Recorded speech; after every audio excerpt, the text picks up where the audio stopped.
ఇక్కడ importance of fasting గురించి, యొక్క ప్రాధాన్యత గురించి కొంత మటుకు ఒకసారి చూద్దాం ఒకసారి. అయితే కొత్త నిబంధన గ్రంథంలో, పాత నిబంధన గ్రంథంలో కొన్ని మార్పులు దేవుడు చేశాడు. చాలామంది యొక్క 39 పుస్తకాలన్నీ కూడా వేస్ట్ అండి అన్నట్టు కూడా మాట్లాడుతూ ఉంటారు. అలాంటి యొక్క వారు కూడా ఉంటారు, విశ్వాసులు ఉన్నారు, కొంతమంది బోధకుల స్థాయి వారు కూడా మాట్లాడడం అనేది చాలా విచారకరం. నిజంగా ధర్మశాస్త్రాన్ని కొట్టివేయడానికి యేసుప్రభు వచ్చారండి, నెరవేర్చడానికే కదా. ఒకవేళ ఈ యొక్క పాత నిబంధన గ్రంథం అసలు పనిచేయదు, దానివల్ల యూజ్ లేదు అనేసి అంటే అసలు పాత నిబంధన గ్రంథం లేకపోతే కొత్త నిబంధన గ్రంథం ఎక్కడిది? అసలు దేని గురించి మాట్లాడాలా? అంతే కదా. అది బేస్ చేసుకొనే న్యూ టెస్టిమెంట్ అనేది వచ్చింది. కనుక అలాగని చెప్పి మీరు ఇదేనే కాదు, మొత్తం 66 పుస్తకాలు కూడా ఏది అవసరమో అదే మనము దేవుడు మనకి రాయించాడు. ఓకే, మనకు అవసరమైనవే ఉన్నాయి. బైబిల్లో అవసరం లేని ఒక్క వచనము కూడా లేదండి, అన్నీ కూడా అవసరమే, ప్రతిదీ మనకి అవసరమే. అయితే ఈరోజు మనం ఒకసారి గమనిద్దాం, ఇక్కడ అసలు ఉపవాసం అంటే ఏంటి, అసలు ఫాస్టింగ్ అంటే ఏంటి అనేది ఒకసారి మనం చూద్దాం. ఇక్కడ ఉపవాసము, ఒకసారి అందరూ చెప్పండి, ఉపవాసం. వెరీ గుడ్, అందరూ కూడా చాలా చక్కగా చెప్తున్నారు. అయితే ఇందులో 2 పదాలు, ఓకే, అంటే ఒక చిన్న వర్డ్, దాన్ని ఒక 2గా స్ప్లిట్ చేస్తే ఉపవాసం కదా. ఉపా ప్లస్ ఏటట, ఓకే. ఇప్పుడు ఆ 2 కూడా నాకు చెప్పాలి మీరు. ఉపవాస ప్రార్థన ఎంతకాలం నుంచి మనం చేస్తున్నాం? దాదాపుగా రక్షణ పొందిన దగ్గర నుంచి ఆల్మోస్ట్, లేకపోతే బాప్టిజం పొందిన దగ్గర నుంచి కూడా ఆల్మోస్ట్ ఈ యొక్క చేస్తున్నారు. ఈ మధ్యకాలంలో అంటే ఈ యొక్క కోవిడ్ అందరినీ మార్చేసింది, మీ భక్తిని కూడా మార్చేసింది కదా. నిజమే, కోవిడ్కి ముందు పరిస్థితి వేరేగా ఉంది. అందరి పరిస్థితి అన్ని విధాలుగా, అంటే వ్యాపారం చేసుకునే వాళ్ళు కానీ, ఉద్యోగాలు కానీ, చదువులు కానీ అన్నీ కూడా. అలానే భక్తి మీద కూడా చాలా ప్రభావం చూపించిందంటే అది అతిశక్తి కాదన్నా చెప్పాలి. మరి ఒక విధంగా చెప్పాలంటే ఎక్కువ సమయం దొరికినప్పుడు ఇంకా ఎక్కువగా దేవునికి దగ్గరగా ఉండాల్సింది పోయి ఎలాగున్నారంటే పూర్తిగా వైదొలిగిపోయినట్టుగా కనబడుతున్నారు. అది బాలేదు. అయితే ఇక్కడ విషయం ఏంటంటే ఉపవాసం అంటే ఉప ప్లస్ వాసం కదా. అంటే ఇక్కడ ఉప అంటే ఏంటంటే ఈ సంస్కృతంలో దాన్ని ఏమంటారంటే దేవుడు అంటారు. ఏమంటారట? దేవుడు. ఓకే, ఇప్పుడు వాసం అంటే నివసించడం. ఓకే, అంటే ఇప్పుడు ఉపవాసం అంటే దేవునికి దగ్గరగా నివసించడం. హల్లెలూయా. ఇప్పుడు ఎంతమంది ఉపవాసం చేస్తున్నారు చెప్పాలా? దేవునికి దగ్గరగా నిజంగా జీవిస్తున్నారా? దగ్గరగా నివసిస్తున్నారా? అంటే నాకు తెలుసు దేవుడుగా, ఎందుకు దగ్గరగా? ఎక్కడైనా దేవుడే కదా. ఏమనంటే మళ్ళీ మీరే నాకు సువార్త చెప్తారు, దేవుడట సర్వాంతర్యామట. మీరు ఎక్కడుంటే అక్కడ కూడా ఉంటాడు కాబట్టి నేను ఎందుకు వెళ్దాం, అంతే కదా. మీరు దగ్గరగా వెళ్ళని అవసరం లేదు అనుకుంటారు, కానీ లేదు, ఇక్కడ చాలా స్పష్టత ఇస్తున్నాం. అందుకే నేను చెబుతున్నాను, నేను చెప్పిన ప్రతిదీ కూడా చాలా జాగ్రత్తగా మీరు పరిశీలన చేయండి. ఇప్పుడు నాకు ఈ విషయాలు తెలుస్తున్నట్టు పెద్ద విషయమే కాదు, అదంతా కూడా అందరికీ కూడా తెలిసినవే. కాకపోతే కొంతమంది ఇగ్నోర్ చేస్తారు, లేకపోతే కొంతమంది మనసు పెట్టరు. అయితే మీరు కూడా చక్కగా పరిశీలన చేయగలిగితే అనేక సత్యాలు బైబిల్లో, నేను అంటాను బైబిల్ అంతా కూడా యథార్థ విషయాలైనా వాస్తవకాలైనా రాసింది, లేకపోతే ఏమైనా కల్పిత కథలు ఏమైనా రాశారా బైబిల్లో? లేదు, అన్నీ కూడా వాస్తవమైన సంఘటనలే బైబిల్ని రూపొందించారు. బైబిల్లో అనేక విషయాలు మనకి పొందుపరిచారు. అయితే బైబిల్ సత్యమని నమ్మిన వారందరూ కూడా ఒకసారి హల్లెలూయా చెప్పాలి.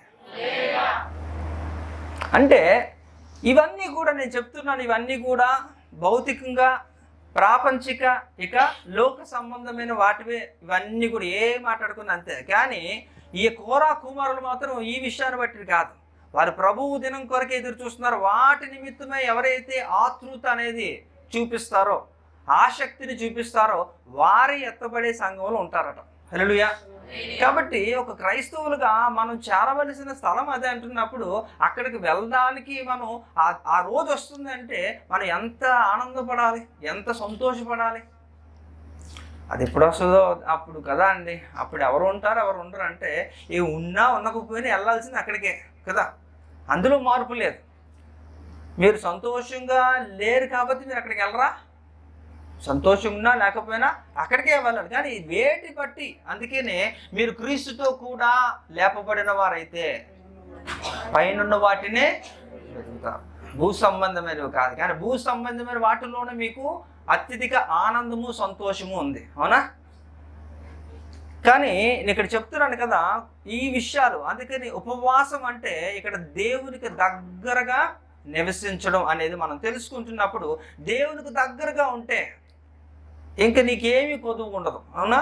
దేవునికి దగ్గరగా ఉండడాన్ని మానేసి మనం ఇంకా ఇతర వాటి కొరకు మనం ఆకర్షితులు అవుతున్నాం. ఏంటంటే మళ్ళా నాకేసి వార్త మీకు తెలియదు ఏంటండి, 1 యోహాను 2:14-15 ఇదంతా కూడా ఏందట, ఈ లోకంలో ఉన్నదంతా ఇదంతా కూడా సంఘ సభ్యుల వలన కలిగినదే. నాకు వాక్యం నాకు అందిస్తే బాగుంటది, లేకపోతే ఇలాంటివి ఏమైనా నేను మిస్ఇంటర్ప్రిట్ చేస్తాను.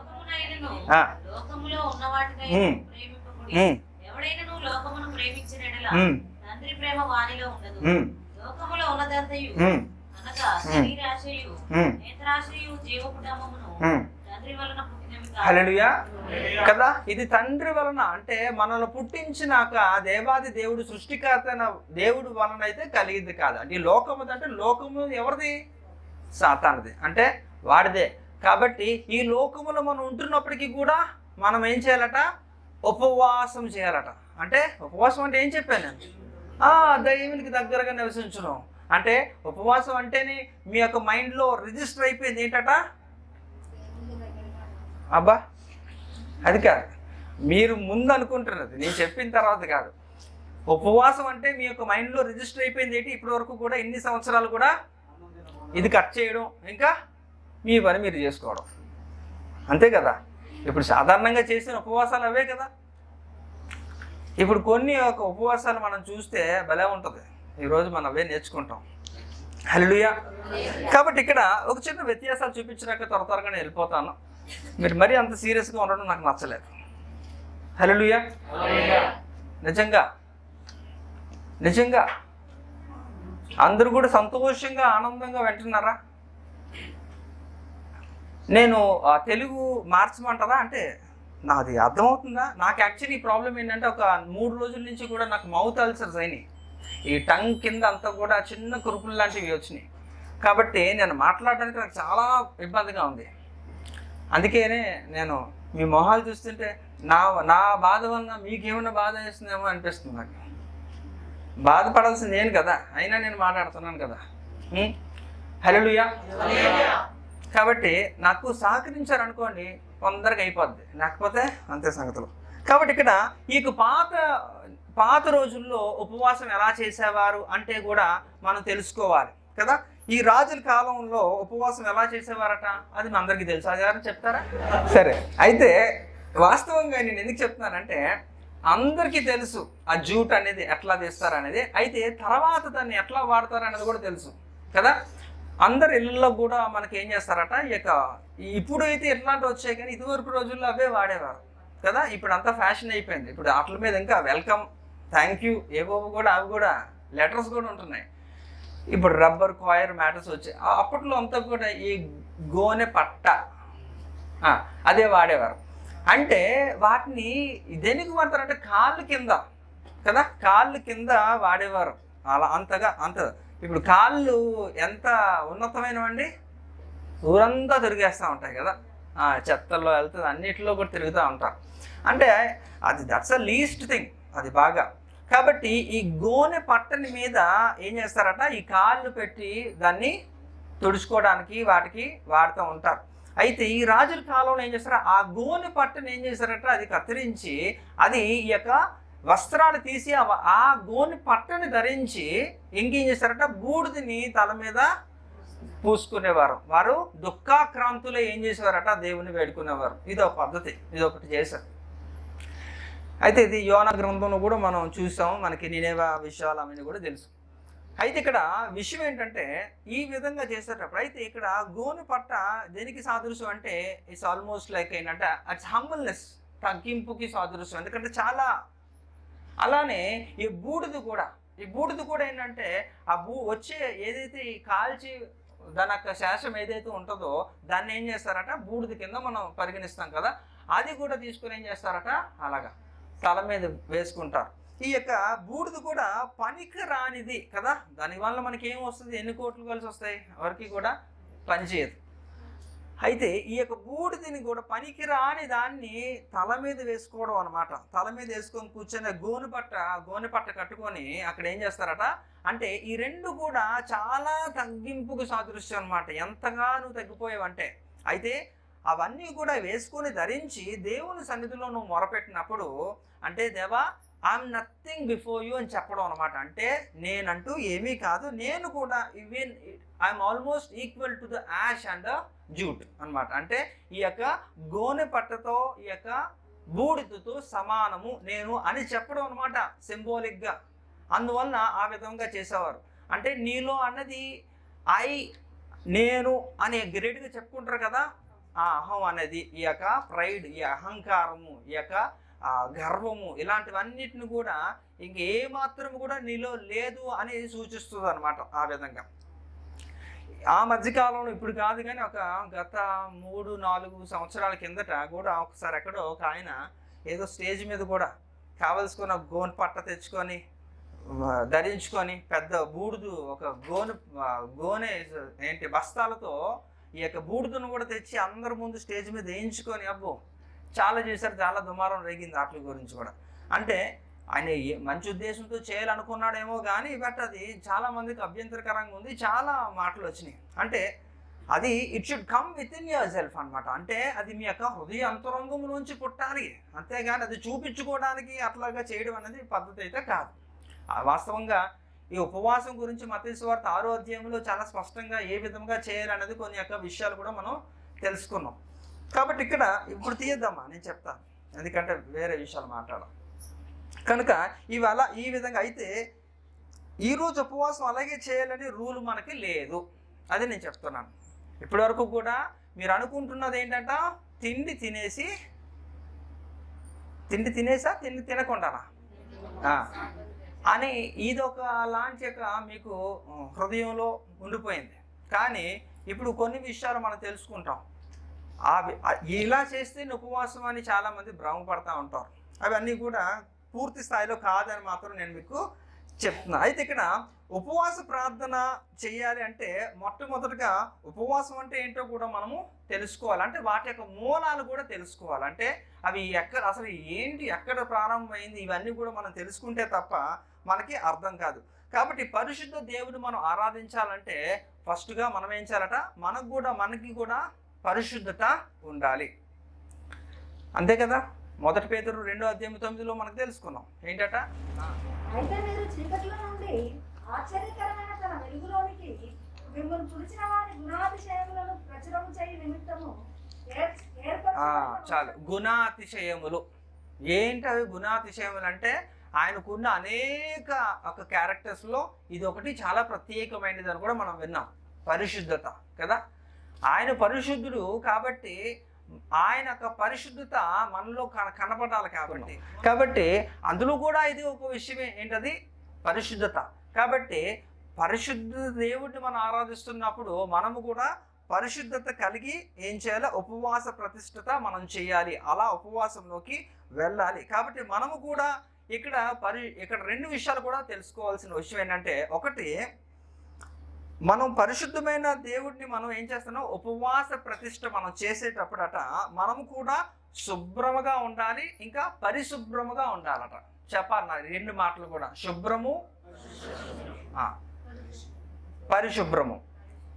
అయితే ఈ యొక్క 2 కూడా మీరు గమనించండి. శుభ్రముగా అంటే శుభ్రత అనేది మన శరీరానికి సంబంధించింది. క్లెన్లీనెస్ నెక్స్ట్ హోలీనెస్ అంటారు, అందుకే ఓకే, అదొక ఇంగ్లీష్ సేయింగ్. అది ఏంటట, మొట్టమొదటిగా శుభ్రత అనేది మన శరీరానికి సంబంధించినది. మనం చక్కగా ఏం చేయాలా, శుభ్రంగా ఉండాలా, మంచిగా స్నానం చేయాలా, చక్కగా ఉండాలా. అయితే ఇక్కడ పరిశుభ్రత అంటే ఇది ఆత్మీయంగా మనం తీసుకోవాల్సింది. అంటే మనం పరిశుద్ధత అంటే పరిశుభ్రత ఈజ్ ఈక్వల్ టు ఏంటంట, ఆత్మీయంగా పరిశుద్ధత మనకి దేవునిలో. కాబట్టి అందుకని ఇక్కడ మత్తయి సువార్తలో కూడా అలా రాయడానికి గల కారణం ఏంటంటే, మీరు తలంటుకొని అని ఉంటుందా లేదా? ఎందుకంటే ఈ లింకులు ఉన్నాయి కాబట్టి. అంటే ఖచ్చితంగా ఉపవాసం ఎవరైతే చేస్తున్నారో, నువ్వు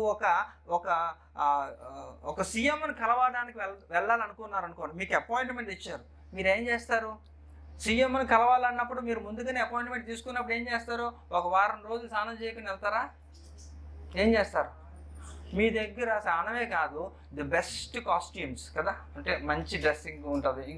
ఇంకేం చేస్తారు? You will have a good grooming, మంచిగా అన్నీ కూడా రెడీ అయిపోయి, ఇంకా పర్ఫ్యూమ్స్ ఏమైనా ఉంటే కూడా బెస్ట్. అంటే యూ వాంట్ టు అపియర్ ఎలా ఉండాలంటే ఒక మంచిగా, first impression is the bad impression, best impression. Okay, నాకు తెలీదు.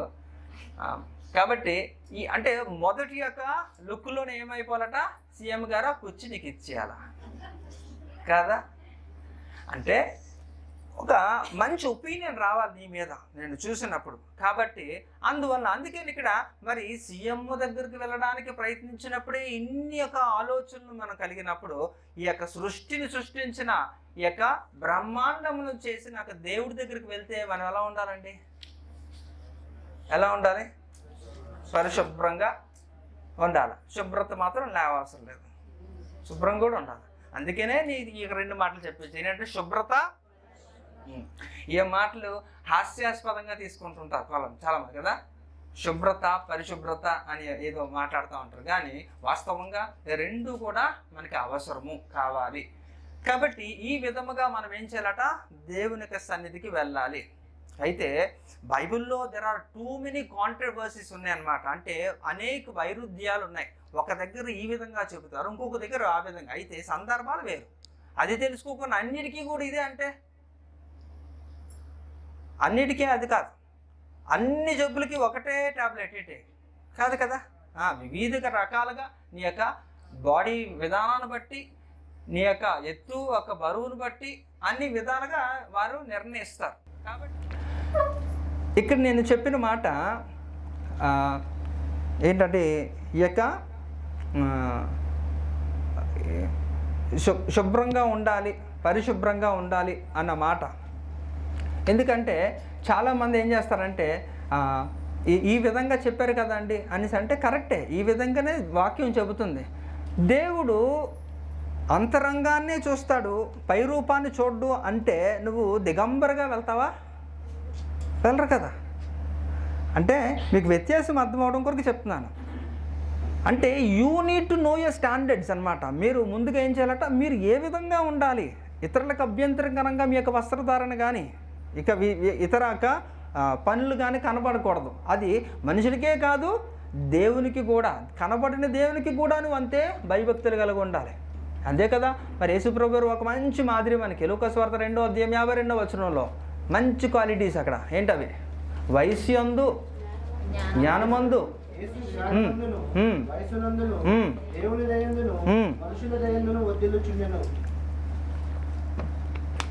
అంటే దేవుని దయ కావాలి, మనుషుల దయ కావాలి, ఇంకా మనకి జ్ఞానం ఉండాలి, వయస్సు ఉండాలి. హల్లెలూయా. ఇవన్నీ కామన్ ఎలిమెంట్స్ అన్నమాట. కొంతమంది చాలా విచిత్రంగా మాట్లాడతారు. ఇది వైరుధ్యమే. ఎందుకంటే హృదయ అంతరంగాన్ని మాత్రమే చూస్తాడు అనేసి అంటే బయట చూడడానికి కాదు, కానీ దానికి ప్రాధాన్యత ఇస్తున్నాడు అని చెప్పాలి. అంతేగాని ఎలాగున్నా పర్వాలేదు అంటే అది తప్పు, అలా చేయకూడదు. అందుకని నేను ఈ యొక్క వాక్యాన్ని చూపిస్తున్నాను. అంటే బైబిల్లో చాలా కాంట్రవర్సీస్ ఉంటాయి, మనం అర్థం చేసుకొని వివరించే ఒక విధానంలో మనం వెళ్ళాలి అంతేగాని మీరు ఎక్కడ ఇలా ఉంది కదండి, ఎక్కడ ఇలా ఉంది, ఇది దీనికి అప్లికేబుల్ అవుతుందా అవదా అంటే అక్కడ అది అవుద్ది, ఇక్కడ ఇది అవుద్ది, అంతే. అది తప్పు కాదు, ఇది తప్పు కాదు, రెండూ కరెక్టే. సో ఇక్కడ విషయానికి ఏంటంటే మనం ఆత్మకు సంబంధించిన పరిశుభ్రత మనలో ఉంటూ మన శరీరత సంబంధించిన శుభ్రత కూడా మనకి ఉంటే పరిపూర్ణంగా దేవుణ్ణి ఆరాధించగలం. హల్లెలూయా. అదే కదా. అందుకనే cleanliness is next to the holiness అని చెప్పాను. కాబట్టి శుభ్రత మనల్ని పరిశుభ్రతలోకి నడిపిస్తుంది, అవునా. కాబట్టి మనం చక్కగా మనం చేయాల్సిన పని అది. అందుకనే దేవుడు ఆ రెండు కూడా లింక్ చేశారన్నమాట. మీరు ఉపవాసం ఉండేటప్పుడు ఏం చేయాలంటే ఈ విధంగా చేయాలనేది చెప్పాను. నేను లాస్ట్ టైం కూడా నేను చెప్పినప్పుడు ఈ యొక్క కొన్ని మాటలు కూడా నేను వాడాను. ఏంటంట, ఉపవాసం చేస్తే చెప్పమన్నాడా దేవుడు? చెప్పమన్నాడా? కానీ కొంతమంది ఏం చేస్తారు? ఏం చేయరా? ఎవరికి? ఇద్దరికే, అడిగినోడికి అడగనోడికి కదా. ఇలాగా నేను ఇన్ని రోజులు ఉపవాసం ఉన్నాను, అన్ని రోజులు ఉపవాసం, ఎందుకండి ఇవన్నీ కూడా పోయింది అంతా కూడా. నిజంగా నువ్వు అంత దీక్షగా చేసావేమో, వేస్ట్, కొట్టి వేయబడుతుంది అనమాట. అనవసరంగా నువ్వు బరువు తగ్గిపోవడమే కదా. అవన్నీ కూడా కరెక్ట్ కాదు. అయితే ఇప్పుడు ఈ ఉపవాస ప్రతిష్ఠితిలోకి మనము వెళ్ళగలగాలంటే మనము పరిశుభ్రంగా మనము ఉంటూ దేవుని ఉపవాస ప్రతిష్ఠితిలోకి వెళ్ళాలి. అయితే ఇప్పుడు కొన్ని రకాలైన ఉపవాసాల గురించి మనం చర్చించుకొని త్వరగా ముగించుకుందాం. ఆ దేవుడు వచ్చే లోపు ముగించేస్తాం. హల్లెలూయా. మంచివారంతా కూడా హల్లెలూయా. రైట్. సో మొట్టమొదటిది ఏంటంటే అయితే ఇప్పుడు నేను మళ్ళా నా మీద ఆరోపణలు గుప్పించొద్దు. ఇప్పుడు నేను చెబుతున్న ఉపవాసాలు ఏవి కూడా బైబిల్లో లేవు. అయితే బైబిల్లో లేని మాకెందుకండి అంటారేమో. మీరు మేధావులు కదా, తెలుసుకోవాలి కాబట్టి చెప్తున్నాను. అయితే ఇప్పుడు మొట్టమొదటిది మనం గమనిద్దాం. వండని పదార్థాలతో ఉపవాసం అట.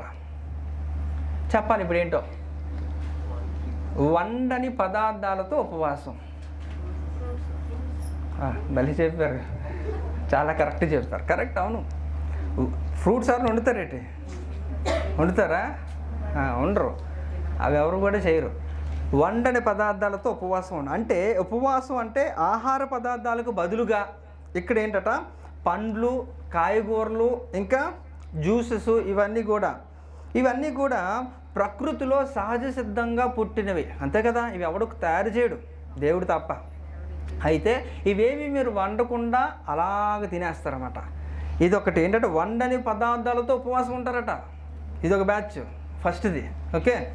కాబట్టి వీళ్ళు ఏం చేస్తారంటే పళ్ళు, కాయగూరలు కిలోలు కనబడినవి ఎలా బొట్టలు తింటూనే ఉంటారన్నమాట. ఎంతకాలం ఉపవాసంలో ఉంటారు వాళ్ళు. 365 రోజులు కూడా వీటి మీద ఉపవాసం ఉంటారు. ఏంటట, వండని పదార్థాలతో ఉపవాసం. రాసుకోండి. ఓకే. ఇది మొట్టమొదటిది. ఇందులో ఒక పాయింట్ ఏంటంటే వండని పదార్థాలతో ఉపవాసం చేసేవారు ఉన్నారు. అది ఏంటంటే ఇది కూరగాయలు, ఇంకా ఫ్రూట్స్, పళ్ళు, వీటితో ఉపవాసం చేస్తారు. ఇది మొదటి గుంపు. అయితే రెండో చూద్దాం. పానీయాలతో ఉపవాసం చేస్తారట. దేంతో చేస్తారట? పానీయాలతో. అంటే మంచినీళ్ళు బాగా తాగుతారు, ఇంకా జ్యూసెస్ తాగుతారు, కోకోనట్ వాటర్, కొబ్బరి నీళ్ళు తాగుతారు, హెర్బల్ టీ, ఇంకా లెమన్ జ్యూస్, ఇంకా కాఫీ, షేక్స్. ఓకే, పానీయాల కింద వస్తాయి ఇవన్నీ కూడా. అంటే ఇది ఒక గుంపు. ఏంటట, ఇవి పానీయాలతో చేసే ఉపవాసం ఒకటైతే, ఇందాకలా వండని పదార్థాలతో చేసే ఉపవాసం ఒకటే. మూడోది వండిన పదార్థాలతో ఉపవాసం. ఇందులో ఉడికించిన కూరగాయలు, వండినటువంటి పప్పు దినుసులు, ఇలాంటివన్నీ కూడా తీసుకుంటారు. అంటే వండగలిగినవి పదార్థాలతో ఏమైతే వండుకుంటారంటే ఆల్మోస్ట్ రెగ్యులర్ ఐటమ్స్ అనమాట. అవన్నీ కూడా ఈ మూడో కేటగిరీలోకి వస్తాయి. అంటే మూడోది, మొట్టమొదటిది ఏంటట, వండిన పదార్థాలతో ఉపవాసం చేస్తారట. రెండోది వండిన పదార్థాలతో. మరి నాలుగోది సంపూర్ణ ఉపవాసం. ఇదేం చేస్తారట, ఈ తరహా ఉపవాసం చేసే వాళ్ళు మంచినీళ్ళు కూడా తాగరు. ఓకే, ఇది 4. దీన్ని ఏమంటారు? సంపూర్ణ ఉపవాసం అట. ఐదోది ఏకభుక్తం అంటారు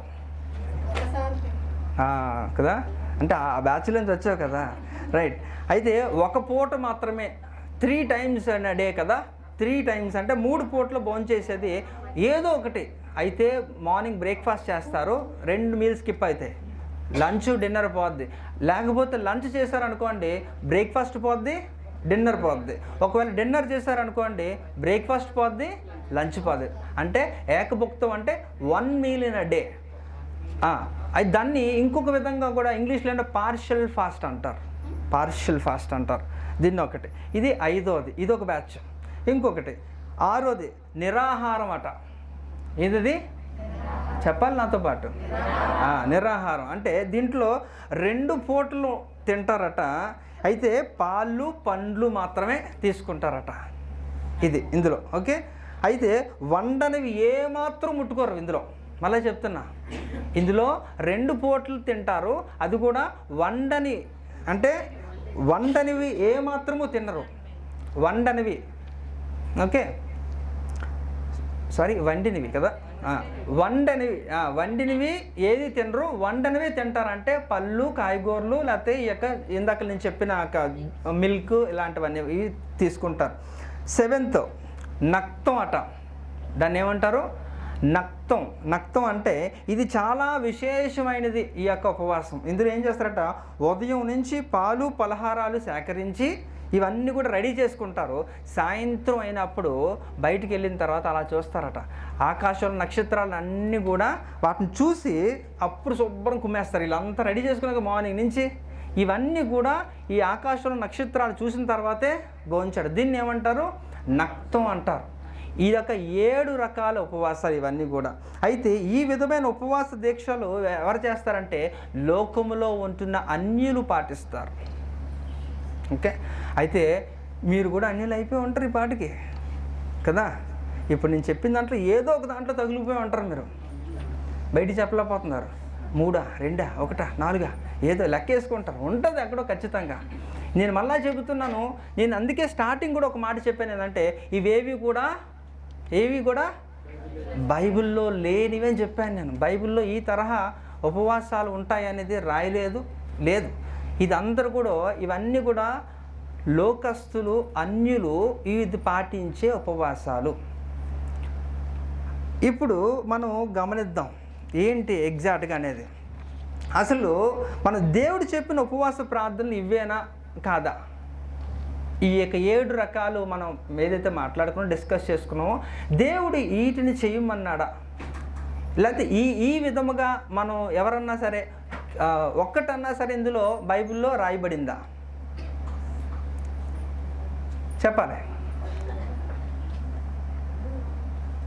నేను అడుగుతున్నా, మీరు చెప్పాలి, ఆన్సర్ చెప్పాలా. మీరు మౌనంగా ఉంటే అది సమాధానం కాదు, చెప్పాలి. ఇవన్నీ కూడా ఉపవాసాలే కాదని నేను అంటాను. హల్లెలూయా. ఇదంటే కూడా దేవుడు వీటిని ఎప్పుడు కూడా రికమెండ్ చేయలేదు, సజెస్ట్ చేయలేదు, ఈవెన్ యాక్సెప్ట్ కూడా చేయడు. ఎవరైతే ఇవన్నీ చేస్తారో ఇవేవి కూడా ఉపవాసాల కింద దేవుడు పరిగణించడు. ఇవన్నీ కూడా క్యాన్సిల్డ్ అనమాట. ఇవన్నీ కూడా కొట్టివేయబడ్డాయి. దేవుడి యొక్క ఉద్దేశం ఇది కాదు. దేవుడు ఇట్లా ఎప్పటికీ యాక్సెప్ట్ చేయడు. అయితే మీకు నేను గ్రహిస్తున్నాను మీ యొక్క ఫేషియల్ ఎక్స్ప్రెషన్స్ చూసేటప్పుడే. నేను 4వది ఏం చెప్పాను చెప్పగలరా? మీరు అనుకున్నారు కదా ఇదే కదా, ఇదే అనేసి. అంటే నీళ్ళు కూడా తాగరు. నాకు తెలిసి ఇక్కడ మోషే సియోను పర్వతం, మోషే 2 సార్లు 40 దినాలు అంటే 80 రోజులు ఉపవాసం ఉన్నాడు. 2 సార్లు ఉన్నాడు ఆయన. అలా సియోను పర్వతం దగ్గర ముఖాముఖిగా ఈ యొక్క 10 ఆజ్ఞలు దేవుడు ఇవ్వడానికి ముందు ఆయన పిలిపించుకొని వెళ్ళాడు. తర్వాత ఇవన్నీ కూడా వీళ్ళందరినీ నడిపించడానికి కూడా మళ్ళీ 70 మంది పెద్దల్ని ఏర్పాటు చేసిన తర్వాత ఒకసారి వెళ్ళి ఒక చిన్న మీటింగు, ఇలాంటివన్నీ కూడా ఈ యొక్క 2 సార్లు ఆయన ఉపవాసం ఉన్నాడు. ఖచ్చితంగా నేను అనుకుంటాను ఆయనైతే ఏది కూడా ఆయన తీసుకోలేదని అనుకుంటున్నాను నేను. చాలామంది ఏం చేస్తారంటే ఈ యొక్క మోషే కానీ యేసు ప్రభు వారు కూడా 40 దినాలు ఉన్నారు కాబట్టి, దానియేలు 21 రోజు ఉన్నాడు కాబట్టి, ఈ యొక్క ఎస్తేరు, దావీదు కూడా ఉన్నాడు, ఎస్తేరు ఉంది, రూత్ ఉంది, ఇలా కొంత కానీ కొద్దిగా తగ్గించబడింది అనమాట. కానీ ఇక్కడ మనం చూస్తే అపోస్తుల పౌలు గారు మాత్రమే 3.5 సంవత్సరాలు ఈ యొక్క అరేబియా ఎడారుల్లో ఉపవాసం ఉన్నారని ఇదివరకు నేను 2-3 సందర్భాల్లో ప్రసంగంలో చెప్పాను నేను. ఆయన ఇప్పుడు అపోస్తులు అనబడిన వారు ఈ యొక్క 12 మంది శిష్యులు ముందా, లేకపోతే ఈ యొక్క అపోస్తులైన పౌలు గారు ముందా? శిష్యుల ముందు, వారే ముందు ఏర్పాటు చేయబడిన వారు, దేవునితో పనిచేసిన వారు, పిలిచిన వారు వాళ్ళే. మరి అపోస్తులు పౌలు వారి కంటే ఎక్కువ సేవ ఉధృతంగా ఎంత చేశారంటే వారు కూడా చేయలేకపోయారు అంత సేవ. నిజంగా అంత గ్రేట్. అయితే అసలు చూడండి, సీనియర్స్ ఎవరైనా ఉన్నారనుకోండి, ఇప్పుడు కాలేజీలో ఒక ఇంజనీరింగ్ కాలేజ్ అనుకున్న 4 సంవత్సరాలు, అందులో ఫస్ట్ ఇయర్ స్టూడెంట్స్ ఏం చేస్తారు, వారికి డౌట్స్ ఉన్నా, లేకపోతే ఇక్కడ రికార్డ్స్ గురించి అన్నా, లేకపోతే కాలేజ్ పరిస్థితులు తెలుసుకోవాలన్నా వారి సీనియర్స్ని అప్రోచ్ అవుతారు. అది సీనియర్స్ అవ్వచ్చు, సూపర్ సీనియర్స్ అవ్వచ్చు, second year, third year, fourth years కూడా మాట్లాడచ్చు. అంటే ఒక విషయాన్ని గురించి తెలుసుకోవాలంటున్నప్పుడు అందులో అనుభవం ఉన్న వారిని సంప్రదిస్తారా, చేయరా? అది పద్ధతే కదా, తప్పేం కాదు కదా. వాస్తవంగా అలా చేస్తారు ఈ లోకపరంగా. కానీ ఈ అపోస్తల పౌలు కానీ ఇతను మాత్రం ఈ యొక్క శిష్యుల్ని సంప్రదించలేదు. డైరెక్ట్ ఎక్కడ, అదంతా కూడా ఈ 3.5 సంవత్సరాలు ఆయన ఉపవాసంలో పర్సనల్ ఎన్కౌంటర్ విత్ గాడ్, అంతే. దేవునితో ముఖాముఖిగా అనేకమైన మర్మాలు ఆయన తెలుసుకొని, శిష్యులకి కూడా తెలియని విషయాలు ఈయన తెలుసుకొని ఈయన సేవ చేశాడు. కాబట్టి అంటే అంతటి కృపలోకి వెళ్ళిపోయాడు. అంటే ఆయన అంత పిచ్చోడు, ఎంత భారం కలిగి దేవుని కొరకు ఉన్నాడు అనేది ఒకసారి ఆలోచించాలి. దేవుడు కూడా ఎలా పెడితే అలాగే అందరికీ రివీల్ చేయడు కదా. మరి ఆయనకి చెప్పాడు అనేసి అంటే మీరు ఆలోచించాల్సిన విషయం చాలా ఉంది ఇందులో. అంటే ఎంత ఉన్నతమైన భక్తిలో ఉన్నాడైనా దేవుని కొరకు, అవునా? అలా ఎవరైతే ఉంటారో కూడా you need not to consult any of your seniors. అర్థమైందా? మీరు కూడా ఎవరిని కూడా మీ యొక్క పై స్థాయిలో ఉంటున్న వారిని సంప్రదించవలసిన అవసరం ఉండదు కొన్ని విషయాల్లో. అంటే ఇలాగా ఈ యొక్క అంటే ఇంతగా హృదయ భారము కలిగి దేవుని కొరకు ఏదన్నా చేయాలనే ఒక గొప్ప తెగింపుతో ఎవరైతే ముందుకు వెళ్తారో వారి గురించి నేను చెప్తున్నా. అందులో మొట్టమొదటి వరుసలో ఉన్నవాడు ఈ యొక్క అపోస్తల పౌలు. హల్లెలూయా. కాబట్టి ఆయన ఎంతో గొప్ప సేవ చేశాడు. కాబట్టి అయితే ఇప్పుడు నేను చెబుతున్నాక 7 రకాల ఉపవాసాలు ఏవి కూడా దేవుని చేత అంగీకరింపబడవు. ఒకవేళ కానీ మీరు ఇలాంటి యొక్క ఏదో ఒక ఉపవాసం మీరు చేస్తే ఈరోజు మీరు సరి చేసుకోవాలి. వెంటనే దాన్ని కట్ చేశారు. అయ్యో నేను ఎంతో ఇప్పటివరకు తెలియకుండా ఇలాంటి యొక్క విషయంలో నేను ఇరుక్కుపోయాను, అలానే నేను కొనసాగిస్తున్నాను కనుక ఈరోజు నాకు మనోనేత్రములు తెరవబడాలి. హల్లెలూయా. కాబట్టి మీరు తెలుసుకుంటేనే, అది అందుకనే నేను అంటాను, ఏది మీరు నేర్చుకున్నా డీటెయిల్గా నేర్చుకోవాలి. ఏదో హరిబరిగా అరాకొర అలాగొద్దు. ఏది నేర్చుకున్నా సరే బైబిల్లో మనకంటూ కూడా డౌట్ అనేది అది ఎప్పుడు కూడా మనసులో ఉండకూడదు. అది క్లియర్ చేసుకోవాలి, అది వాక్య ఆధారంతో. హల్లెలూయా. కాబట్టి ఈ యొక్క 7 రకాల ఉపవాసాలన్నీ కూడా ఎవరు ఉంటారండి? క్రైస్తవులు కూడా ఉంటున్నారు. అదే చాలా దౌర్భాగ్యం. కాబట్టి ఈ యొక్క దేవుడు ఇలాంటివి అంగీకరించడు. దేవుడు అంగీకరించినవి ఏంటో కూడా మనం తర్వాత చూద్దాం. అయితే ఇప్పుడు కొన్ని విషయాలు నేను చెప్పి ముగించేస్తాను. ఇందులో 2 సమూయేలు గ్రంథం 12వ అధ్యాయము 16-17 వచనాలు ఒకసారి చదవండి. 2 సమూయేలు గ్రంథం 12వ అధ్యాయము 16-17 వచనాలు. యెహోవా ఊరియా భార్య దావీదునకు కలిగిన బిడ్డను ఒత్తినందున అది బహు జబ్బుపడెను. దావీదు ఉపవాసం ఉండి లోపలికి పోయి రాత్రి అంతయు నేలపడి ఉండి బిడ్డ కొరకు దేవుని బతిమాలగా ఇంటిలో ఎన్నికైన వారు లేచి అతనిని నేల నుండి లేవనెత్తుటకు వచ్చింది, కానీ అతడు సమ్మతింపక వారితో కూడా భోజనము చేయక ఉండెను. చాలమ్మా, మీరు అలా 24 వరకు కూడా తర్వాత చదువుకొని మార్క్ చేసుకోండి. కానీ 2 విషయాలు నేను చెప్తాను. ఇక్కడ ఏంటంటే ఇక్కడ దావీదు ఏం చేస్తాడట, ఉపవాసం చేసాడు. 16లో జబ్బు పడి అక్క కుమారుడు చనిపోయాడు కదా, 12-16లో. ఈ 17లోకి వచ్చినాక ఇక్కడ ఏం చేస్తాడట, ఈ యొక్క సేవకులందరూ కూడా రాజా తిను అని ఆయన బతులునాడుతుంటే వాళ్ళతో ఏకీవించట్లేదు, కొద్దిగా గొడవ ఆడుతున్నాడు, ఫోర్స్ చేస్తున్నాడు, నో అంటున్నాడు. ఎందుకంట అయితే ఉపవాసం గురించి మనం మొదటి యొక్క నెలలో తెలుసుకున్నప్పుడు ఉపవాసం చేస్తే దానివల్ల నాకు శక్తి నిజంగా ఉంటుంది కదా, శక్తి ఉంటుంది. అయితే ఆ ఉపవాసములో నిజముగా అసాధ్యములను సుసాధ్యముగా చేయగలిగిన దేవుడు మన దేవుడు కనుక ఖచ్చితంగా చేస్తాను. అది ఏదన్నా కానివ్వండి ఖచ్చితంగా చేస్తాను. అందుకనే కదా నేను 10 పాయింట్లు చెప్పాను లాస్ట్ మంత్. 10 పాయింట్లు కూడా అనేక విషయాలు మనం సరిచేయబడతాం కూడా కదా, సరిచేయబడతాం, దురాత్మలు పోతాయి, ఇంకా ఆరోగ్యం వస్తుంది, ఇంకా చాలా విషయాలు మాట్లాడాను. అయితే ఇక్కడికి వస్తే ఈ 17లో మనం ఈ యొక్క 16-17లో మనం చూస్తే ఆయన ఉపవాసం చేసిన తర్వాత కూడా ఏమైపోయిందట, ఆ బిడ్డ చనిపోయాడు.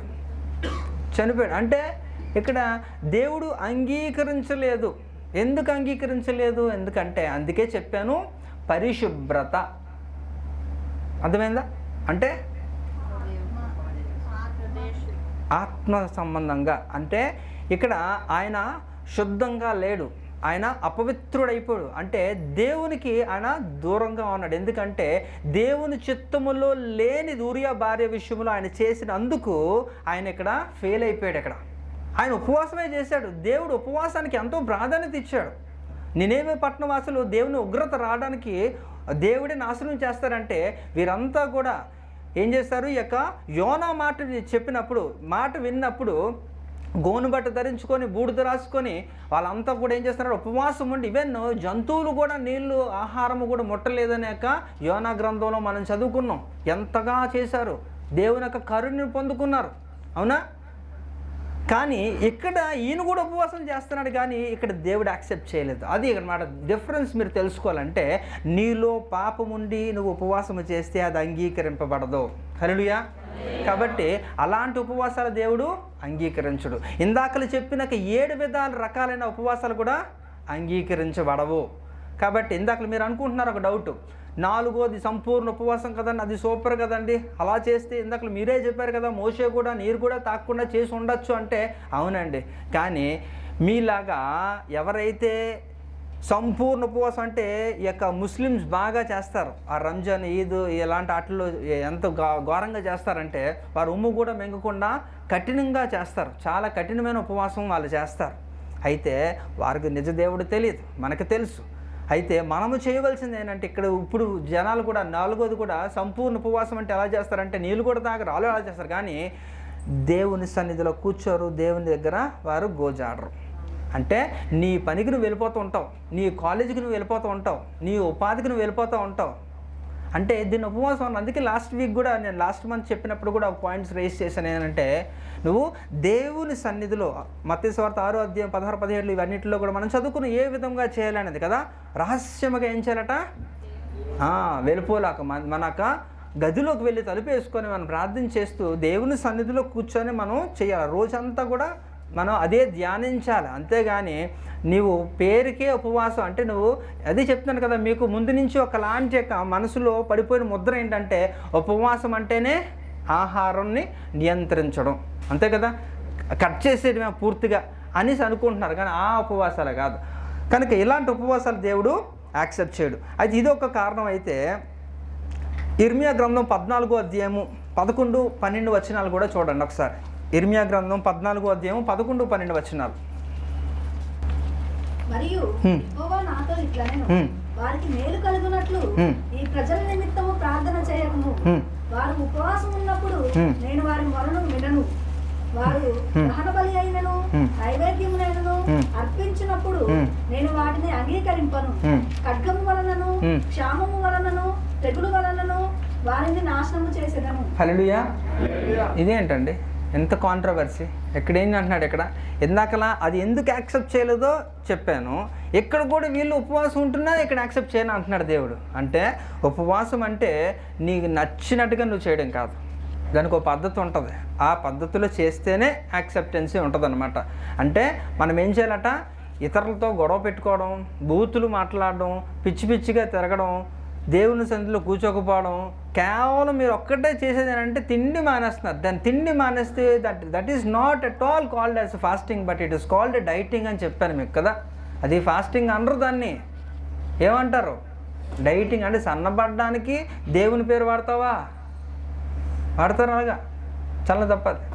అసలు దేవుడే ఉపవాసం చేస్తుంటే వద్దురా బాబు చెప్పొద్దంటే నువ్వు ఇద్దరికి ఒకటి ఇంకేం ఉపయోగం? వేస్ట్. కనుక ఇలాంటి ఉపవాసాలు దేవుడు అంగీకరించడు. ఇక్కడ ఉపవాసం చేస్తున్నప్పుడు కూడా దానికి ఏంటట? శుభ్రత, పరిశుభ్రత కూడా అవసరం. దానితో పాటు నువ్వు దేవుని సన్నిధిలో ఉండాల్సిందే. నువ్వు సెలవు పెట్టుకుంటావో ఇంకేదో చేస్తావో మొత్తానికి నువ్వు దేవుని సన్నిధిలో దేవుని కనపడాలంతే. అంతేగాని నువ్వు ఇష్టానుసారం రోడ్డు మీద అలా తిరిగేస్తూ ఉంటే అదేనే ఉపవాసం అంటారు.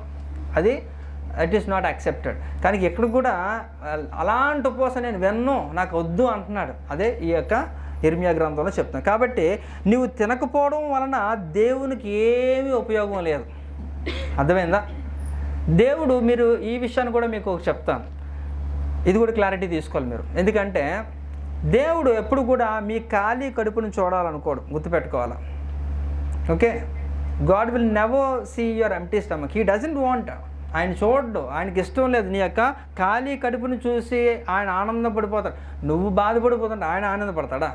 నీకు అన్నీ కూడా ఇచ్చింది ఆయనే సమృద్ధిగా, తిను.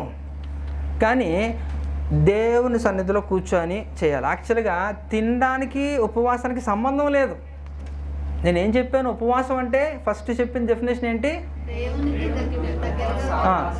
అంటే నువ్వు తింటూ కూర్చుంటావా లేకపోతే ఎలాగా అనేది ఈ వ్యత్యాసం తెలుసుకోవాలి. దేవునికి దగ్గరగా ఉండాలంటే అంటే ఇప్పుడు మీరు అలాగన్నారు కాబట్టి అండి మరి నేను ఒక 3 కేజీలు చికెను 4 కేజీలు మటను నేను దేవుని సన్నిధిలో కూర్చొని నేను తింటానండి, ప్రార్థన చేసుకొని తింటానండి అంటే అది కూడా కాదు. దాని గురించి కూడా మాట్లాడతాను ఇప్పుడు. అయితే ఇక్కడ ఆ విషయం చూద్దాం. కాబట్టి ఇక్కడ దేవుడు ఖాళీ కడుపును చూడ్డంటే నీ హృదయమును నీ వివేకమునే చూస్తాడు దేవుడు కదా. ఇక్కడ చూద్దాం ఒకసారి యోనా గ్రంథం 3వ అధ్యాయము 9-10 వచనాలు ఒకసారి చూడండి. యోనా గ్రంథం 3:9-10. మనుషులందరూ తమ దుర్మార్గములను విడిచి తాము చేయి బలాత్కారమును మానివేయవలెను. మనుషులేమి పశువులేమి సమస్తమును గోనెపట్ట కట్టుకొనవలెను. జనులు మనఃపూర్వకముగా దేవుని వేడుకొనవలెను అని దూతలు నినేవే పట్టణంలో చాటించి ప్రకటన చేసి. చాలు, ఇందాక ఆల్రెడీ మనం ఈ క్లిప్పింగ్ తీసుకున్నాం. యొక్క యోనా ఏ విధంగా చేస్తాడైతే దేవుడు ఈ విధంగా చెప్తున్నాడు, ఎలా ఉండాలి మనఃపూర్వకంగా అంటే హృదయపూర్వకంగా. అంటే నీ యొక్క మనసు నీ యొక్క హృదయము అంతా కూడా దేవుని యొక్క ఆలోచనలు దేవుని యొక్క విధానంలోనే ఉండాలి. ఆ ఆలోచనతో ఉండాలి. కానీ నువ్వు ఎక్కడే ఉంటావు కానీ బయట ఏమేమి జరుగుతుందో అన్నీ కూడా ఒకసారి రీకలెక్ట్ చేసుకుంటూ ఉంటాయి. అంటే ఇక్కడ వాక్యం ఎక్కదు, బయటవే ఎక్కుతూ ఉంటాయి. ఇక్కడ ఉన్నా సరే బయటవే వస్తుంటాయి. అంటే మీ మీద మీకు నియంత్రణ లేదనమాట. అందుకనే మనకి ఆత్మఫలములు ఏంటండి కదా, ఆత్మఫలం ఒకటే కదా చెప్పాను. దీని గురించి కూడా ఆత్మఫలం ఒక్కటే కానీ అందులో గుణాలు 9, అంతేగాని ఆత్మఫలములు 9 కాదు. అక్కడ చదవండి సరిగ్గా. ఆత్మఫలం ఏమనగా ఆత్మఫలం ఏమనగా అని ఉంటుంది కానీ ఆత్మ ఫలములు ఏమనగా అని లేదు. ఇట్ ఈస్ జస్ట్ సింగులర్ అంతే. కాబట్టి దాన్ని ఉదాహరణ చెప్పాను, అనేక విషయాలు మీకు చెప్తూనే ఉన్నాను. ఏం చెప్పాను? అది ఒక బత్తాయి తీసుకోండి, ఒక ఆరెంజ్ తీసుకోండి, మోసంబి ఏదైనా తీసుకోండి. పండు ఒకటే కానీ అది ఓపెన్ చేస్తే తొనలు ఎన్నో ఉంటాయి. తిన్నోళ్ళు తెలుసు, ఉంటాయి, చాలా ఉంటాయి కదా, 9 ఎన్నో ఉంటాయి. అలా ఎన్నో జస్ట్ చెప్తున్నాను. అంతేగాని ఇప్పుడు పళ్ళు అమ్మేవాడు ఆ పళ్ళు అది ఒక పండును ఓపెన్ చేసి పళ్ళు అంటే నీకు ఉన్నాయి కదా, తొనలు ఉన్నాయి కదా, అలాగంటే ఏం చేస్తారు? ఆయన్ని పైనుంచి కిందకు చూస్తారు ఒకసారి కదా. అలా చేయకూడదు. అలాగే ఇక్కడ ఆత్మఫలం ఒకటే కానీ అన్నీ కూడా ఈ యొక్క 9 క్యారెక్టర్స్ కూడా మనకు ఉండాలని దేవుడు చెప్తున్నాడు. దీని గురించి వివరణ ఇచ్చాను మీకు, విన్నారో లేదో. ఇవన్నీ కూడా ఏ రోజు ఆ రోజే, ఏ రోజు పాపం ఆ రోజు పోయినట్టు అన్నట్టు, ఏ రోజు వాక్యం ఆ రోజే పోయాడు అన్నట్టుగా. ఇది చాలా బాధాకరం. అనేక విషయాలు నేను చెప్తున్నాను ప్రయాసంతో, కానీ మీరు అది ఎక్కించుకోకపోవడం అనేది బాలేదు. కాబట్టి ఇక్కడ ఎలాగో నేను టచ్ చేశాను కాబట్టి ఈరోజు లేటుగా వచ్చినందుకు ఈ శిక్ష మీకు 10:30, 11, 12, 1 గంట 2 ఇది ఆన్లైన్ పేరు అనేసుకుందాం. Okay right. నిజంగా 10:30 వరకు ఉండాలనుకున్న వారు ఎంతమంది చేయొత్తాను ఒకసారి? అబ్బో హల్లెలూయా. సరే, మీ యొక్క ఉత్సాహానికి నిజంగా చాలా సంతోషంగా ఉంది కానీ నేను అంతవరకు చెప్పను. ఓకే, ఎందుకంటే రేపు మళ్ళీ నాకు ఇంకోటి ఉంది కనుక. సో ఇక్కడ విషయం ఏంటంటే ఈ యొక్క 9, ఆ 9 ఏంటంటే చెప్పగలరా? వీటి గురించి కూడా ఎప్పుడో మనం ఒక సిరీస్ చేస్తాం, గుర్తుందా? ఇవన్నిటి గురించి వివరణ ఇచ్చాను. వీటి గురించి ఆత్మ వరాల గురించి అన్నిటి ఒక సిరీస్ చేస్తాను నేను. శనివారం పూటల విస్తారంగా మాట్లాడినవన్నీ కూడా అప్పట్లో మీకు ఎక్కువ ఉండవాలండి కదా. కాబట్టి ప్రతి దాని గురించి చెప్పాను నేను. అయితే ఇప్పుడు మనకి ఎన్ని ఉండాలంటారు మనకి చెప్పండి? ఆత్మఫలం ఒకటే 9 అని చెప్పాం కదా. మనకి ఎన్ని ఉండాలి? 9 ఉండాలా? ఉన్నాయి అందరికీ. ఇప్పుడు ఎందుకు చెప్పానంటే చాలామంది ఏం చేస్తారంటే ఈ ఆత్మఫలం ఒక్కటే కానీ అందులో 9 గుణాలు ఉన్నాయి కాబట్టి నాకు ఏ మంచితనం ఉంటే సరిపోద్దండి, నాకు ఈ యొక్క ఏమట ఇంకొకటి ఏదో ఒకటి ప్రేమ ఉంటే సరిపోద్దండి, దయాలత ఉంటే సరిపోద్దండి, ఇంకా ఇలాగ ఏదో ఒకటి ఇలా అనుకుంటారు. కానీ నేను చెప్తున్నాను, వాక్యం శ్రద్ధగా వినాలి, శ్రద్ధగా పరిశీలన చేయాలి. ముఖ్యంగా గిఫ్ట్ అనేది it is given by God, and అది ఎక్కడ కూడా దొరకవు, అది దేవుడిచ్చినవి కనుక దేవుడి దగ్గర నుంచి మనం ఏవైతే పొందుకుంటామో అవి మాత్రమే రిసీవ్ చేసుకుంటాం. కాబట్టి అయితే ఈ ఆత్మ ఫలము మాత్రము సమృద్ధిగా అందరిలో ఉండాలి. ఇది ఎందుకంటే నీలో మంచితనం లేకపోతే, ప్రేమ లేకపోతే నువ్వు సంపూర్ణతలోకి వెళ్ళవు. ఎందుకంటే మీ యొక్క డిఫరెన్స్ కూడా మీకు చిన్న చెప్పి నేను త్వరగా వెళ్ళిపోతాను ముందుకి. అదేంటంటే ఎప్పుడన్నా ఎక్కడున్న వాళ్ళు ఎవరన్నా సరే మెంటల్ హాస్పిటల్కి వెళ్ళారా? అంటే మీరు జాయిన్ అవ్వడం కాదు, చూడడానికన్నా, అంటే మీ యొక్క బంధువులు స్నేహితులు ఉంటున్నప్పటికీ అట్లా చూడడానికి వెళ్ళారా ఎప్పుడన్నా? ఇట్లా అంత నవ్వు వచ్చేస్తుంది, నీ జోకేసనేటి ఏరా వెళ్ళలేదు కదా, వెరీ గుడ్. అంటే నేను వెళ్ళాను, అందుకే చెప్తాను, నేను వెళ్ళాను. అయితే ఒకసారి ఎక్కడ మనకి పెద్దవాళ్ళటారు అక్కడ వైజాగ్లో, అక్కడ వెళ్ళినప్పుడు ఎలా ఉన్నారంటే వాళ్ళందరూ కూడా, అంటే మాకు దూరంగా ఉంచారు, అక్కడ గ్రిల్స్తో అన్నీ పెట్టేశారు, కొంచెం దూరంగానే ఉంచారు. ఎందుకంటే వాళ్ళందరూ చాలా హైపర్ అనమాట. ఒక్కొక్కడు అక్కడ ఎవరు వెళ్ళినా సరే అలా ఇలా చూసుకుంటాడు, ఇంకోటి అలా ఆకాశంలో చూస్తుంటాడు, ఇంకొకటి ఏదో ఆడుకుంటుంటాడు. విచిత్రంగా ఉంటారు, అంటే అందరూ ఒకలాగా ఉండరు. అర్థమైందా మీకు? ఒక్కొక్కలా చేస్తుంటారు. అంటే ఈ ఆత్మఫలం ఒక్కటైనప్పటికీ 9 గుణాలు మీలో లేకపోతే మీరు కూడా అలాగే కనిపిస్తారు. అర్థమైందా డిఫరెన్సు? అందుకు ఈ ఆత్మ వరాలు అనేది if you have a different settings అనేది ఓకే, కానీ ఈ ఆత్మ ఫలములో 9 గుణాలు లేకపోతే సేమ్ టు సేమ్ అలానే ఉంటారు మీరు కూడా. అందుకే దేవుడు అన్నారు అవన్నీ కూడా మీరు కలిగి ఉండాలన్నారు. హల్లెలూయా. ఆ డిఫరెన్స్ తెలుసుకోవాలి. ఓకే, నాకు సబ్జెక్ట్ పెద్ద అయిపోతుంది. సరే, అయితే ఇప్పుడు ఏ విధముగా ఉపవాస దీక్ష చేయాలనేది ఒకసారి త్వర చూడండి. యెషయా గ్రంథం 58వ అధ్యాయం 4 నుంచి 8 వచనాలు చదవాలి. యెషయా గ్రంథం 58 4 నుంచి 8. మీరు కలహపడుచు వివాదము చేయుచు అన్యాయంగా గుద్దులాడుచు ఉపవాసముందురు. మీ కంఠధ్వని పరమున వినబడినట్లుగా మీరు ఇప్పుడు ఉపవాసం ఉండరు. అట్టి ఉపవాసము నాననుకూలమా నాకు అనుకూలమా? మనుష్యుడు తన ప్రాణమును బాధపరచుకోవలసిన దినము అట్టిదేనా? ఒకడు జన్మము వలన తలంచుకొని కట్టుకొని బూడిద పరుచుకొని కూర్చుండుట ఉపవాసమా? అట్టి ఉపవాసము యెహోవాకు ప్రీతికరమని మీరు అనుకుందురా? దుర్మార్గులు కట్టిన కట్టలను విప్పుటయు, అది ఫస్ట్ది. 2 బాధింపబడిన వారిని 3 ప్రతి కాడిని విరగగొట్టుట 4 నేను ఏర్పరచుకున్న ఉపవాసము కదా. నీ ఆహారము ఆకలి కొనిన వారికి 5 నీ రక్త సంబంధికి ముఖము 6 త్రిప్పు కొనకుండి దిక్కుమాలిన బీదలను నీ ఇంట చేర్చుకొనుట 7 వస్త్రహీనుడు నీకు కనబడినప్పుడు వానికి వస్త్రం 8 ఇదే కదా ఇదే కదా ఆయనకి ఇష్టమైన ఉపవాసము. ఇవి చేసినప్పుడు మనం ఆత్మ సంబంధముగా మారిపోతాం. హల్లెలూయా. ఇది సరైన ఉపవాసం అన్నమాట. అంటే మొట్టమొదటిగా ఉపవాసం అంటే దేవునికి దగ్గరగా నివసించడం అనేది ఒకటైతే, ఆ తర్వాత మనము చేయవలసింది ఏంటట ఇవన్నీ కూడా. అంతేగాని నువ్వు తిండి మానేసి రోడ్లు వెంబడి శుభ్రం తిరిగేసి, లేకపోతే ఇంట్లో కూర్చొని అలా పడుకొని నీకు నచ్చినప్పుడు మోకాలు వేసి ఒక 2 గంటలు 1 గంట అలాగా ఏదో చేయడం, ఇవేవి కూడా కాదండి. ఇందాక నేను చెప్పిన 7 కూడా ఏంటట, ఒక పూట తినడం, వండని పదార్థాలు భుజించడం, వండిన పదార్థాలు తినడం, నక్షత్రాలు చూసి తినడం, ఈ యొక్క చెత్త చెదారం ఇవన్నీ కూడా అన్యులు సాంప్రదాయంగా వ్యవహారాల్లో ఇవి చేసుకుంటూ వాటికి పేరు పెట్టింది ఏంటంటే ఈ యొక్క ఉపవాస దీక్ష అంటారు. కానీ బైబిల్ వీటిని సమర్థించలేదు, ఎప్పుడు ఎంకరేజ్ చేయలేదు. ఇవి ఒకవేళ చేసినా ఇవి యాక్సెప్ట్ చేయబడవు. హల్లెలూయా. అదే కదా చెప్తున్నాడు, ఇదా ఉపవాసం.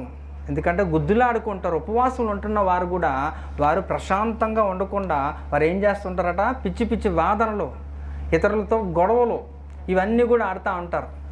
ఇవేవి కూడా అంగీకరించబడవు. ఒకవేళ ఇప్పటి వరకు కూడా మీరు ఇలాంటి ఒక ఉపవాస దీక్షలో చేస్తే మీరు ఆలోచించుకోవాలి, మీ ఉపవాసాలు అంగీకరింపబడతాయా లేదా అనేది. కనుక ఇలాంటివి హేయము ప్రభువుకి, కానీ ఇలాంటివి ఏవి కూడా దేవుడు యాక్సెప్ట్ చేయడు, ఎంకరేజ్ కూడా చేయడు. కాబట్టి మనం ఆలోచిద్దాం. భోజనాల ద్వారా, పానీయాల ద్వారా శరీరానికి సంబంధం అంటే కూడా ఈ భోజనాలు యొక్క పానీయాలు ఇవన్నీ కూడా శరీర సంబంధమైనవి కదా. అంటే భౌతికంగా మనము ఆరోగ్యంగా లేకపోతే శక్తి పొందుకోవడానికి. అవునండి, ఇప్పుడు భోంచేసింది ఎందుకండి? మనకు పని చేసుకోవడానికి, పనికి కావాల్సింది శక్తి కావాలి కాబట్టి మనం భోంచేస్తాం. కానీ అయితే ఇప్పుడు నేను ఇందాకలు చెప్పిన దానికి నేను ఒక చిన్న క్లారిటీ ఇస్తున్నాను. ఏంటంటే ఇప్పటి వరకు కూడా భోజనానికి సంబంధం లేదు. ఉపవాసం అంటే భోజనం మానేయడం కాదు, అలా చేసిన దేవుడు అంగీకరిస్తే దాన్ని ఉపవాస దీక్ష అంటారు. కానీ ఎందుకు మరి ఎందుకు ఇలాంటి యొక్క మధ్యకి దేవుడు తీసుకొస్తున్నాడంటే, ఎందుకంటే శరీరము లోబడదు. ఒకవేళ కానీ మీరు శుభ్రంగా 3 పూటలు 4 పూటలు 5 పూటలు 10 పూటలు కూడా తినేశారు అనుకోండి, మీరు వంగలేరు, కూర్చోలేరు. ఇంకా మోకరిస్తే మీరు కొంతమంది కూడా మన సంఘంలో కూడా పేర్లు అనవసరం, కానీ వారు కూడా ఏం చేస్తారు, ఆదివారమే నేను ఇక్కడ ఆత్మవశుడే నేను చెప్తుంటే కూడా వాళ్ళు పద్మస్వీపంలో వెళ్ళిపోతారన్నమాట. అక్కడ ఆయనకి ప్రత్యక్షతలు కనబడి 22 అధ్యాయాలు మాత్రమే రాశారు. వాళ్ళు మాత్రం ఎన్ని రాస్తారో తెలీదు, రాస్తూనే ఉంటారు. లాస్ట్లో ఆశీర్వాదం వచనానికి కొంతమంది వచ్చి మాకు ఇస్తారు. అక్కడ తండ్రి, కుమారి, పరిశుద్ధాత్మ అన్నట్టు వాళ్ళు మాకు చెప్తారు. ఇంకొకలేంచి ఏంటో మరి నాకు అర్థం కాదు. ఇక్కడ మంచాలు లేక వస్తారో లేకపోతే ఏం విధంగా వస్తారో తెలియదండి. అది చాలా పెద్ద పొరపాటు. తెలుసుకోవాలి, డిఫరెన్స్ తెలుసుకోవాలి. ఇది ఇక్కడికి వచ్చింది ఏంటంటే, ఇక్కడ దేవుని మందిరంలోకి వెళ్ళినప్పుడు జాగ్రత్తగా నీ ప్రవక్తన చూసుకోవాలట కదా. వాక్యాలు ఎంత స్పష్టంగా చెబుతున్నప్పటికీ కూడా వారి విధానం మాత్రం మారదు. ఒకవేళ చెప్తున్నాను, అలాంటి వారికి హెచ్చరిక ఏంటంటే, మీరు అలాంటి యొక్క దర్శనాలు కలిగి అలా ఎక్కడొక్కడికో వెళ్తుంటే మాత్రం ప్రభువు దినంలో మాత్రం దయచేసి ప్రభు గారు చూసి అయ్యో నా గురించే వీడు ఎక్కువ దర్శనాలు కంటున్నాడు కాబట్టి వీడు ఇలా ఇందులోనే ఉన్నాయి కాబట్టి నేను తీసుకెళ్ళనని చెప్పి మిమ్మల్ని డిస్టర్బ్ కూడా చేయరండి. వెళ్ళిపోద్ది అనమాట. అదే సంఘం ఎత్తబడిపోద్ది, పరిస్థితి భయంకరంగా ఉంటుంది. కనుక అలాంటివి మనం ఎంకరేజ్ చేయొద్దు. మనం కూడా వాళ్ళకి నేర్పిద్దాం. ఎందుకంటే ఇది ఒక కుటుంబంగా ఉంటున్నప్పుడు ఇన్ని సంవత్సరాలు భక్తి చేసి సరైన భక్తి చేయకపోతే అది చాలా పొరపాటు. ఎందుకంటే ఏముందండి, చిన్న లోపమే కదండి, ఆ చిన్నది చాలు నిన్ను పరలోకాన్ని తప్పించడానికి కదా. అవునా కదా? దేవుడు ఎవరిని తీసుకెళ్తారట? పరిశుద్ధుల్ని తీసుకెళ్తాడు. ఎవరిని తీసుకెళ్తాడు? ఆసక్తి కలిగి ఉన్న వారిని తీసుకెళ్తాడు. దేవుని కొరకు ఎదురు చూసే వారిని తీసుకెళ్తారు, సిద్ధపడిన వారిని తీసుకెళ్తారు. అవునా? ఎన్ని విధాలుగా దేవుడు చెప్తున్నప్పుడు కూడా లేదు లేదు లేదు మాకు అప్పుడే మేము చేద్దాం, ఇప్పుడే చేద్దాం అంటే అవ్వదు. అందుకే నేను చెప్పాను కదా, సాతానికి 2 కుమార్తెలు 2 కూతుర్లట. ఏంటట? ఒకదాని పెద్దని పేరేటి? పెద్దదాని పేరు ఏంటట? ఏం పర్లేదు. చిన్నదాని పేరు ఇప్పుడు వద్దులే. ఈ 2 కూడా ఎప్పుడు కూడా ఎలా చుట్టూ తిరుగుతూనే ఉంటారనమాట. కాబట్టి వాళ్ళని ఎంకరేజ్ చేసి దయచేసి మనం ఎవరు చుట్టూ తిరుగుదాం? దేవుని చుట్టూ తిరుగుదాం. హల్లెలూయా. కాబట్టి ఇక్కడ ఆత్మ సంబంధమైన విషయంలో మనం శరీరాన్ని లొంగ తీసుకోవాలంటే మన ఆత్మ బలపడాలి. ఆత్మ బలపడాలంటే మనం ఏం చేయాలి? ఇది కట్ చేయాలా అంటే తిండిని కట్ చేసినప్పుడు శరీరము మనకేమవుతుంది? లోబడుతుంది అనమాట. అంటే శక్తి ఉండదు, అది నిన్ను ఎదిరించలేదు. అప్పుడు ఆటోమేటిక్గా నీ వంగితే మోకాళ్ళు చక్కగా అప్పుడు నువ్వు ప్రార్థన చేయగలుగుతావు. అందువలన ఈ రెండిటికి ఏంటి లింకు అనేసి అంటే కేవలం ఏంటంటే ఈ యొక్క శరీరాన్ని లొంగ తీసుకోవడానికి, బలహీనపరచడానికే ఇక్కడ భోజనాన్ని కట్ చేస్తున్నాం తప్ప వాస్తవంగా చెప్పాలంటే దేవుడిని ఖాళీ కడుపును చూడడానికి ఆయనకి ఇష్టం లేదు. నువ్వు సమృద్ధిగా చక్కగా ఆరోగ్యంగా ఉండి నా సన్నిధిలో ఉండు, కానీ నువ్వు మాత్రం విచిత్రంగా చేస్తూ ఉంటాం, విరుద్ధంగా మాట్లాడుతూ ఉంటాం, విరుద్ధంగా చేస్తూ ఉంటాం. అందుకనే దేవుడు విషయంలో ఏది అంగీకరింపబడుతుంది, ఎలాంటి ఒక విధమైన ఒక ఉపవాసం ఉన్న దేవుడు అంగీకరిస్తారన్నది కొన్ని ఒక మాటల్లో మనం చూసాం. కాబట్టి మనం అలా చేయగలిగితే, దేవునికి దగ్గరగా నివసించగలిగితే అది శ్రేష్టమైన ఉపవాసం. హల్లెలూయా. కాబట్టి ఆలోచించకుండా, ఈ లోక సంబంధమైన వాటిని ఆలోచించకుండా నువ్వు ఎప్పుడు కూడా దేవుని యొక్క విధానములో, ఎప్పుడు దేవుని యొక్క ఆలోచనలు తలంపులతో నువ్వు నిండి దేవుని సన్నిధిలో నువ్వు కానీ ఉండగలిగితే దేవుడు నిన్ను అంగీకరిస్తాడు. అంతేకాదు కానీ దానికి విలువ ఉంటుంది. అప్పుడు నేను చెప్పాను కదా, ఫస్ట్ టైం సెకండ్ టైం కూడా అసాధ్యములను సుసాధ్యములుగా దేవుడు చేస్తాడు. నీ యొక్క ఉపవాసము ద్వారా దేవుడు ఏం చేస్తాడు? అద్భుతమైన కార్యాలు చేస్తాడు. మనం ఎప్పుడు కూడా ఊహించో, అది జరగదేమో అనుకుంటాం కానీ దేవుడు జరిగి చూపిస్తాడు. అదంతా కూడా నీ కళ్ళ ముందే దేవుడు చేస్తాడు. అట్టి ఉపవాసం నాకు ప్రీతికరం అన్నాడు. కానీ ఇలాంటి యొక్క పిచ్చి పిచ్చివన్నీ కూడా లోక సంబంధమైన విషయాల్లో తలదూర్చిపోయి ఇంకా చేయకూడని అన్నీ కూడా చేసి ఇక దావీదులాగా ఎలాంటి ఉపవాసం చేసినప్పుడు దేవుడు, దావీదు రాజే అనవసరం, నాకు అనవసరం, ఆ బిడ్డను బ్రతికించమనే కదా ఉపవాసం చేస్తున్నాడు, ఆ బిడ్డనే లేపిశాడు. అప్పుడు ఇది బుద్ధి వచ్చింది. కనుక కొన్ని విషయాల్లో దేవుడు అంగీకరించిన విషయాలను మనం దేవుడిని బాగా ఇబ్బంది పెడితే కూడా దేవుడు చేయడు. ఎందుకంటే అది కూడా చెప్తున్నాను మీకు, 2 విధానాలు ఉంటాయి దేవునికి. ఒకటి ఏంటంటే అనుమతించబడిన చిత్తము, ఇంకా డిటర్మినెంట్ విల్ అంటే నిర్ణీత చిత్తము అంటారన్నమాట. Permissive will and determinant will అంటారు. ఆ 2 కూడా దేవుని వశంలో ఉంటాయి. అనుమతించబడిన చిత్తం అంటే అందులో మార్పులు చేర్పులు చేయడానికి అవకాశం ఉంటుంది. దేవుడు నిర్ణయించిన చిత్తములో ఎలాంటి మార్పు ఉండదు, గుర్తుపెట్టుకోవాలి. అక్కడే ఇక్కడ మిస్టేక్ చేశాడు లోతుకి ఏం చెప్పాడు దేవుడు? బాబు ఉన్నత పర్వతానికి ఎక్కిపో, అక్కడికి వెళ్ళిపో బాబు. ఎందుకనేసి అంటే, లేదు నేను అంత దూరం వెళ్ళాను, ఈ సోయూరు లోయ బాగుంది, ఇందులోకి వెళ్ళిపోతాను నేను అన్నాడు. అంతే సంగతి. కానీ ఆ దేవుడు ఇంకా సరే వాడు వెళ్దాం అన్నాడు కదా అని ఓకే అన్నాడు. కానీ అంటే దేవుని మైండ్లో ఏముంది? వాడు పర్వతానికి ఎక్కి వెళ్ళిపోవాలనేది దేవుని ఉద్దేశం అది.